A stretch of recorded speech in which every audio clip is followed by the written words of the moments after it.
Premièrement, l'étendue du territoire. Pensez aux possibilités illimitées qui sont offertes à un paysan au Canada. Des millions d'hectares attendent d'être mis en valeur. Pas besoin, là, de marcher sur les pieds de ses voisins. Il y a de la place pour tous, de vastes étendues encore inoccupées qui se perdent, et quelle bonne terre! Il en est assurément de même pour nous. Un champ immense s'offre à nous, à demander dans la foi. Il y a assez de péchés, assez de douleurs, assez de ravages de Satan dans le monde pour absorber toutes nos prières de foi, et 100 fois plus encore. Le pays qui reste à occuper est très grand. Mes chers amis, la Bible parle de plusieurs sortes de prières. Il y a l'intercession, la supplication, le combat dans la prière et la prière de la foi. Toutes peut être identiques fondamentalement, mais présentant des aspects variés de ce grand et merveilleux sujet. Il n'est pas sans profit d'étudier les différences entre ces diverses expressions de la Bible. Cependant, il existe une distinction que nous connaissons tous entre la prière générale et la prière déterminée. Par prière déterminée, j'entends la prière selon le modèle de Matthieu 21, 21 à 22 et de Jean 15, 73, où une requête précise est présentée et où une foi précise est exercée quant à l'exaucement. Bien sûr, la foi doit être engagée aussi dans la prière générale, lorsque nous prions pour beaucoup de choses diverses, sans connaître la volonté de Dieu dans chaque cas particulier. Par exemple, je veux prier beaucoup de manière générale pour la guerre qui sévit en Europe, mais je ne peux pas prier beaucoup de façon précise, car je ne connais pas suffisamment les desseins de Dieu à ce sujet.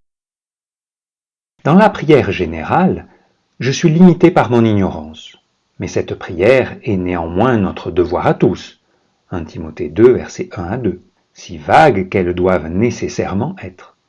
Il se peut que je ne connaisse pas grand-chose dans le détail de l'objet de ma prière, mais je puis du moins le recommander à Dieu et tout remettre entre ses mains. Il est bon et juste de prier d'une façon générale pour tous les hommes, pour les pays, pour toutes choses en tout temps. Mais la prière déterminée est une toute autre affaire. Elle est, dans un sens particulier, la prière de la foi. Une demande déterminée est faite avec une foi déterminée en vue d'une réponse déterminée. J'aimerais vous faire partager quelques réflexions que j'ai eues ces derniers jours au sujet de la prière de la foi. Prenons comme illustration le cas d'un homme qui émigre au Canada. Alléché par la perspective de fabuleuses moissons, il quitte son pays pour s'établir dans l'Ouest canadien. Il a en vue un objectif précis. Il sait très bien pourquoi il va là-bas. Pour le blé. Il songe aux superbes récoltes qu'il aura et à l'argent qu'elles lui rapporteront. Cela ressemble beaucoup au cas de l'enfant de Dieu qui décide de s'adonner à la prière de la foi.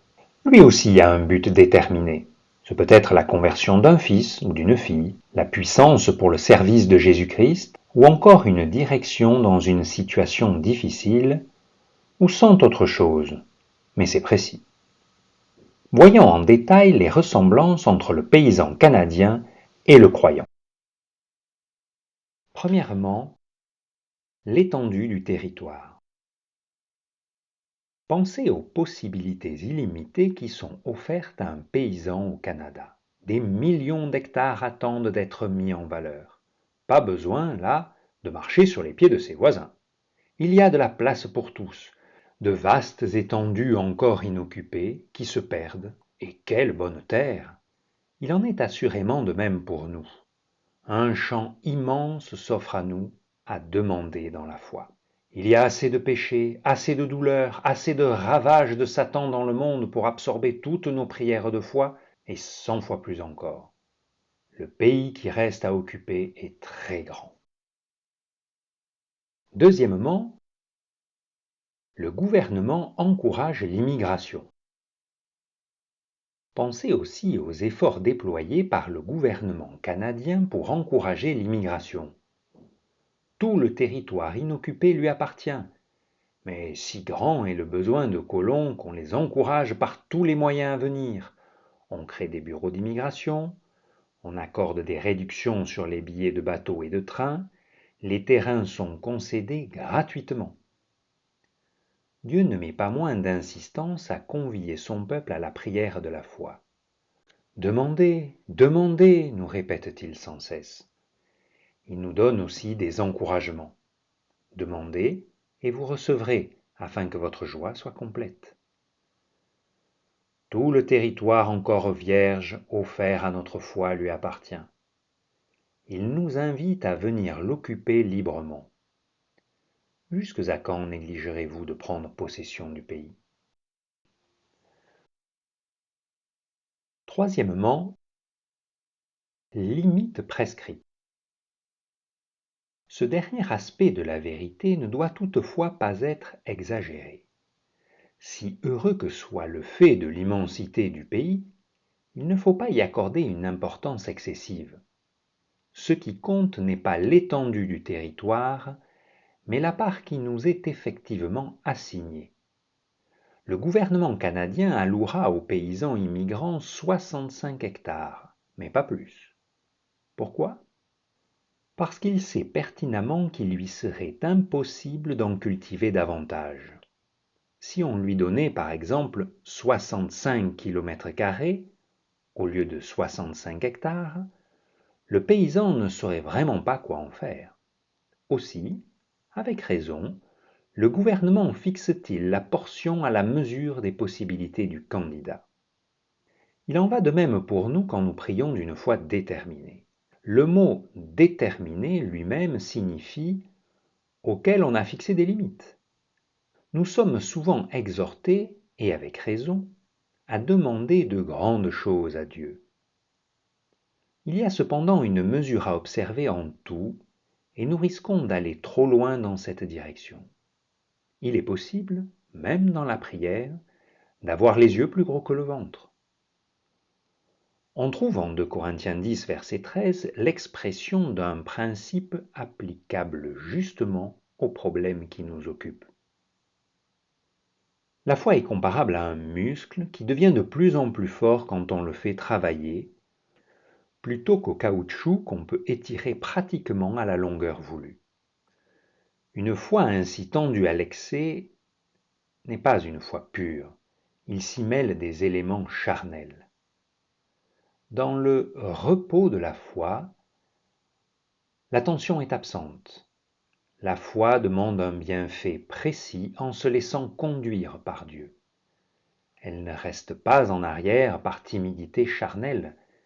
Elle ne fonce pas trop en avant par impatience charnelle.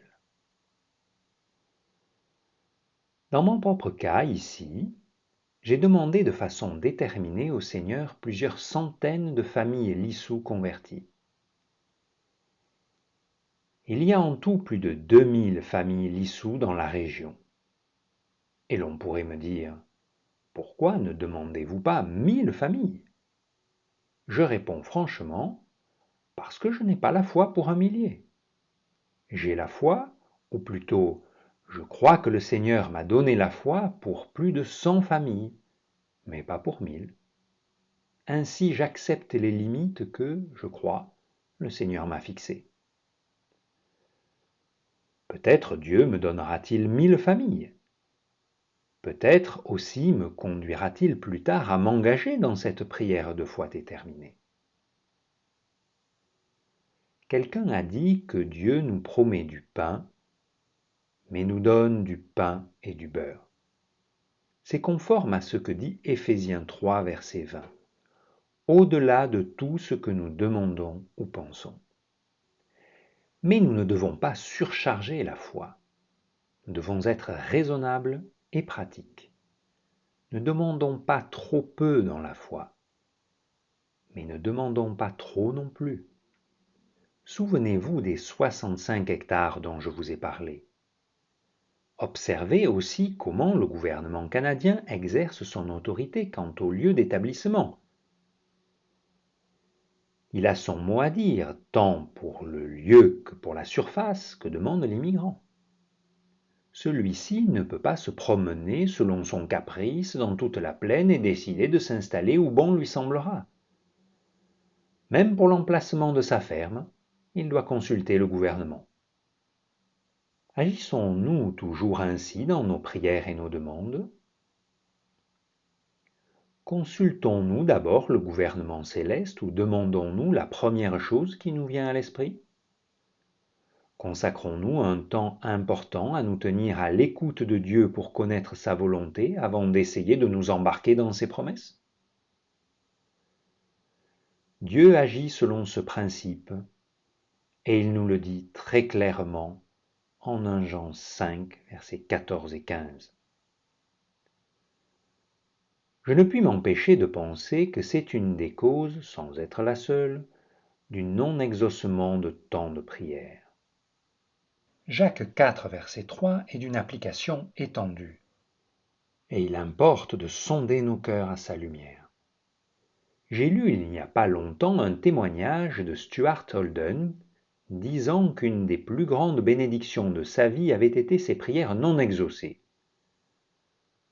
Je puis en dire autant, toute proportion gardée, dans mon propre cas.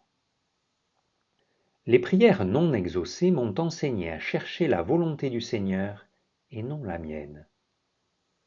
Je suppose que nous avons connu, pour la plupart, de telles expériences. Nous avons prié, prié, prié encore, sans réponse. Le ciel était d'airain sur nos têtes. Mais béni soit cet airain s'il nous a appris à ensevelir un peu plus dans la croix de Christ ce moi toujours présent. Parfois notre requête était si bonne en apparence, mais cela ne garantit pas qu'elle soit de Dieu. Beaucoup de bons désirs proviennent d'un moi non crucifié. L'écriture et l'expérience s'accordent certainement à montrer que ceux qui vivent le plus près de Dieu sont ceux qui ont le plus de chances de connaître sa volonté. Nous sommes appelés à être remplis de la connaissance de sa volonté. La pensée secrète de l'Éternel est pour ceux qui le craignent, pour leur faire connaître son alliance. Nous avons besoin de connaître davantage la communion de la mort du Christ. Nous avons besoin de nous nourrir davantage de la parole de Dieu. Nous avons besoin de plus de sainteté, de plus de prière. Alors, nous ne courons plus grand risque de nous méprendre sur sa volonté. La merveilleuse promesse de Jean 15 au verset 7 est précédée d'un si lourd de conséquences. Je me demande si l'on ne pourrait pas paraphraser ce verset ainsi: « Si vous ne demeurez pas en moi et que mes paroles ne demeurent pas en vous, ne demandez pas tout ce que vous voudrez, car cela ne vous sera pas accordé. » Peut-être même que si nous nous examinons plus à fond devant Dieu, nous nous apercevrions, dans certains cas, que nous avons mené notre vie tout entière en désaccord avec sa volonté.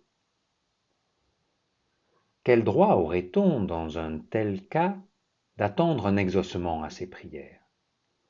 Or, n'est-ce pas ce qui se produit souvent à propos du bon travail chrétien? Recevez votre travail de Dieu est un commandement fort nécessaire.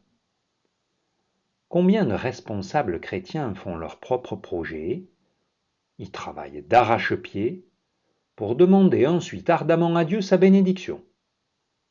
Combien il vaut mieux, comme le pensait Hudson Taylor, nous mettre à l'écoute de Dieu pour connaître ses projets avant de nous lancer. Beaucoup de travail chrétien semble marqué du sceau charnel.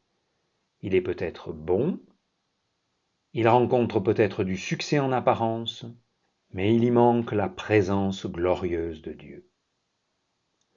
Tout cela peut s'appliquer à la prière de la foi. Nous devons avoir l'assurance que nous sommes là où il faut et faisons le travail qu'il faut. Lorsque nous abordons la prière déterminée, nous devons être sûrs que c'est Dieu qui nous conduit. Du fait qu'une chose soit la volonté de Dieu, il ne s'ensuit pas que ce soit nécessairement vous qu'il conduira à prier pour cela. Il peut avoir pour vous d'autres fardeaux. Nous devons recevoir nos prières de Dieu et prier pour connaître sa volonté. Cela peut prendre du temps. Dieu a agi pendant 15 ans dans le cœur de Hudson Taylor avant de placer sur lui le fardeau d'une prière déterminée pour la fondation de la mission à l'intérieur de la Chine. Dieu n'est pas pressé. Il ne peut rien entreprendre avec nous avant que nous soyons formés et prêts. C'est alors seulement qu'il faut poursuivre. Philippiens 3, verset 12.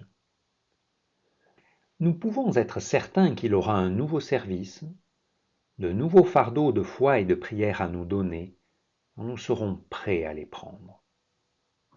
Et c'est lui qui nous conduira. Abraham n'aurait jamais été un modèle de foi s'il était resté à Ur en Chaldée. Nous n'aurons jamais une foi digne de ce nom si nous n'avançons pas dans les traces de celui qui a dit « Suis-moi ». Quatrièmement, demande acceptée. Revenons à notre immigrant. Il est arrivé à un accord avec le gouvernement canadien. Il en accepte les conditions. Il se déclare prêt à prendre possession de la terre qu'on lui attribuera. Il présente alors sa demande au bureau qu'on lui a désigné et elle est immédiatement accordée. Quoi de plus simple? Même simplicité pour les demandes que nous formulons en présence de Dieu. Pas d'attitude servile ou de supplication, pas de larmes ni de lutte, pas de répétition de la demande non plus. La parabole du juge inique ne visait en aucun cas à nous dire que nous devrions extorquer par la force l'exaucement d'un Dieu récalcitrant. Une seule demande véritable suffit pour la vie entière. Pour ce qui me concerne, j'ai prié sans cesse pendant plus de 4 ans pour les Lissous de Tinguier, demandant maintes fois que plusieurs centaines de familles se tournent vers le Seigneur. Cependant, ce n'était qu'une prière générale. Dieu, pendant ce temps, agissait en moi. Je ne veux évidemment pas dire que quelqu'un d'autre sera nécessairement conduit de la même façon. Dieu agit-il jamais de manière identique avec 2 personnes différentes? Puis, vers fin novembre l'année dernière, 1914, lorsque j'étais chez M. et Mme Jess, à Myitkyina, en Birmanie, la même requête m'est venue comme un fardeau précis. Vous savez comment des parents grondent parfois leur enfant parce qu'il demande quelque chose de manière inappropriée, peut-être parce qu'il ne demande pas poliment. Ils lui disent « Demande comme il faut ». C'est exactement ce que Dieu semblait me dire alors. Demande comme il faut. C'est-à-dire, il y a 4 ans que tu me demandes de faire cela sans même croire réellement que je le ferai. Maintenant, demande-le-moi dans la foi. Je reconnus clairement le fardeau qu'il me donnait. Et c'était vraiment un fardeau. Il m'accablait de son poids. Je remontai, seul dans ma chambre un après-midi, et priai à genoux. Je savais que le moment était venu de passer à la prière de la foi. Et alors, sachant pleinement ce que je faisais, et ce que cela pourrait me coûter, je me suis résolument engagé par cette requête dans la foi. J'ai rejeté mon fardeau sur le Seigneur. Je me suis relevé avec la profonde et tranquille conviction que j'avais déjà été exaucé. La transaction était conclue. Et depuis lors, cela fait maintenant près d'1 année, je n'ai jamais éprouvé que joie et paix quand j'étais en contact avec Dieu, en tenant ferme sur le terrain déjà demandé et occupé. Je n'ai jamais répété ma demande et ne la répéterai jamais. Ce n'est pas nécessaire. Demander, prendre et recevoir sont l'affaire d'un instant. Marc 11, 24. On ne peut jamais défaire le passé, et l'on n'a jamais besoin de le refaire. C'est chose solennelle que de passer un contrat de foi avec Dieu. Cela lie les 2 parties. Vous élevez votre main vers Dieu, peut-être même au sens littéral, vous demandez d'une manière déterminée et vous recevez d'une manière déterminée le don qu'il vous tend. alors ne revenez pas sur votre foi. Dussiez-vous vivre 100 ans. Cinquièmement, au travail. Revenons une fois encore à notre paysan canadien. Il a fait sa demande, un terrain lui a été concédé, le contrat a été signé et muni du sceau de l'État. Est-ce la fin? Non, ce n'est que le commencement. Le paysan n'a pas atteint son but pour autant. Son but, c'est une moisson de blé et non pas une terre inculte. Il y a une immense différence entre les deux. Le gouvernement ne lui a pas promis des sacs de farine tout prêts pour l'exportation, mais seulement la terre qui peut les produire. L'heure est venue pour le paysan de retrousser ses manches et de se mettre au travail. Il doit construire sa maison, constituer son cheptel, embaucher des ouvriers, défricher le terrain, le labourer et l'ensemencer. Le gouvernement lui dit en somme: nous vous avons accordé le terrain demandé. À vous maintenant de le mettre en valeur. Cette différence n'est pas moins claire dans le domaine spirituel. Dieu, en réponse à la prière de la foi, nous donne le terrain, mais non la moisson. Celle-ci doit être produite en coopération avec lui. La foi doit être suivie d'œuvres prières. Le salut est par la grâce, mais il faut travailler à notre salut. Philippiens 2, verset 12, pour qu'il puisse devenir nôtre. Il en va de même pour la prière de la foi. Elle nous est donnée par pure grâce, mais elle ne sera jamais nôtre tant que nous ne lui donnerons pas suite en l'exploitant par notre travail. La foi et les œuvres, de nouveau. Elles ne doivent jamais être séparées, car l'indolence n'obtiendra aucune récolte dans le domaine spirituel. Je pense que ce principe se confirmera dans tous les cas où sera présentée à Dieu la prière de la foi. Mais il est certain qu'il se vérifie toujours quand l'on s'attaque aux forteresses de Satan, quand la proie doit être arrachée à l'homme fort. Pensez aux enfants d'Israël aux ordres de Josué. Dieu leur avait donné le pays de Canaan. Donné, notez-le bien, par pure grâce. Mais voyez combien ils eurent à combattre lorsqu'ils commencèrent à en prendre effectivement possession. Ou encore pensez à Daniel, Daniel 10, versets 12 à 13. Sa prière fut exaucée dès le premier jour où il la prononça. Mais ce ne fut que le signal d'une bataille de 20 jours dans les lieux célestes. La tactique de Satan semble être la suivante. Tout d'abord, il s'oppose par tous les moyens en son pouvoir à ce que nous parvenions à conquérir le terrain d'une foi réelle et vivante. Il déteste la prière de la foi, car c'est pour lui un avis d'expulsion péremptoire.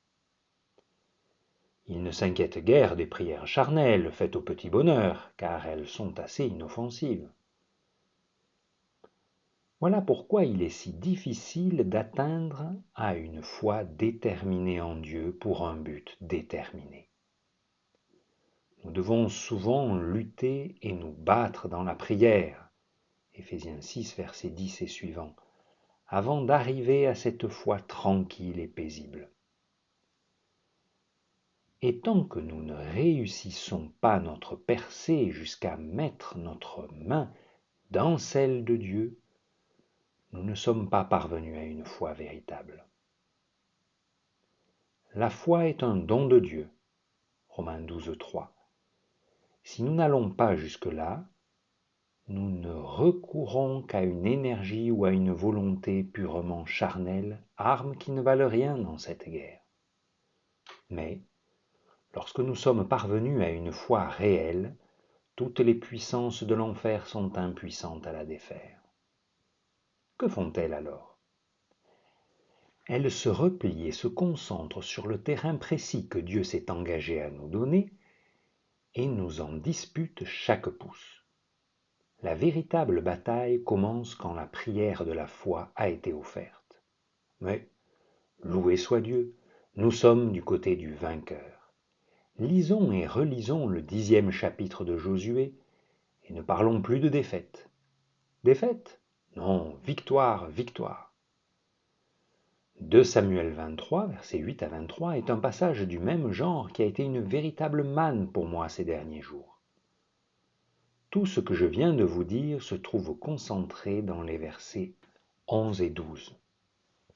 Après lui, Shamma, fils d'Agé, de Harar. Les Philistins s'étaient rassemblés à Léhi. Il y avait là un champ de lentilles, et le peuple fuyait devant les Philistins. Shamma se tint debout au milieu du champ, le reprit et frappa les Philistins. Et l'Éternel opéra une grande délivrance. Nous pouvons appliquer ces versets à notre situation. Shamma représentera le combattant chrétien. David représentera le Christ crucifié et ressuscité. Et remarquez que Shamma était l'un des vaillants hommes de David. La pièce de terre sera la prière de la foi. Les lentilles, si vous voulez, représenteront les pauvres âmes perdues des hommes. Les Philistins représenteront les armées de la puissance du mal. Le peuple représentera les chrétiens, peut-être de très braves gens, frappés d'anémie spirituelle. J'imagine ce que disait le peuple en voyant les Philistins et en s'enfuyant. Peut-être que ce n'était pas la volonté du Seigneur de nous accorder ce terrain. Nous devons nous soumettre à sa volonté. Bien sûr que nous devons nous soumettre à la volonté de Dieu, mais nous devons aussi résister au diable. Jacques 4, 7. Le fait que l'ennemi nous attaque en force ne prouve pas que nous agissons en dehors des intentions de Dieu. Faire constamment précéder nos prières de « si telle est ta volonté » n'est souvent qu'un subterfuge de l'incrédulité. Une authentique soumission à Dieu n'est pas incompatible avec la virilité et la hardiesse. Notez ce qu'a fait Shamma. Il a simplement tenu la position. Il ne rêvait pas de conquête nouvelle à ce moment-là. Il est seulement resté là où il était et il a frappé de tous côtés. Voyez aussi le résultat de cette action et à qui la gloire en est attribuée. 6e. Prier jusqu'à la victoire. Tout cela, je le rappelle, ne s'applique pas nécessairement à chaque genre de prière. Un jeune chrétien lissou aime à raconter ce qui lui est arrivé il y a quelques mois. Il marchait un soir dans les champs quand il sentit soudain au ventre une douleur inexplicable. Il tomba à genoux, baissa le front jusqu'à terre et demanda à Jésus de l'aider. À cet instant, la douleur disparut. Gloire au Seigneur! Ils sont innombrables, sans doute, ces cas de foi simple et d'exaucement simple. Mais nous ne devons pas nous contenter de ce genre de prière. Il faut dépasser ces problèmes de maux de ventre ou d'autres maux physiques pour entrer dans une communion plus profonde avec Dieu et ses plans. Ainsi nous ne serons plus des enfants. Éphésiens 4, 14. Nous devons persévérer jusqu'à l'état de maturité, parvenir à la mesure de la stature parfaite du Christ, ne pas rester indéfiniment à l'école enfantine. Or, si nous parvenons à l'état d'homme fait dans la vie spirituelle, nous n'échapperons pas au conflit. Tant qu'Éphésiens 6, versets 10 à 18 restera dans la Bible, nous devrons nous préparer à livrer de durs combats et à tenir ferme après avoir tout surmonté. Nous devons nous battre jusqu'au bout, puis demeurer vainqueurs sur le champ de bataille. Bien à vous dans le service du Seigneur. James Fraser.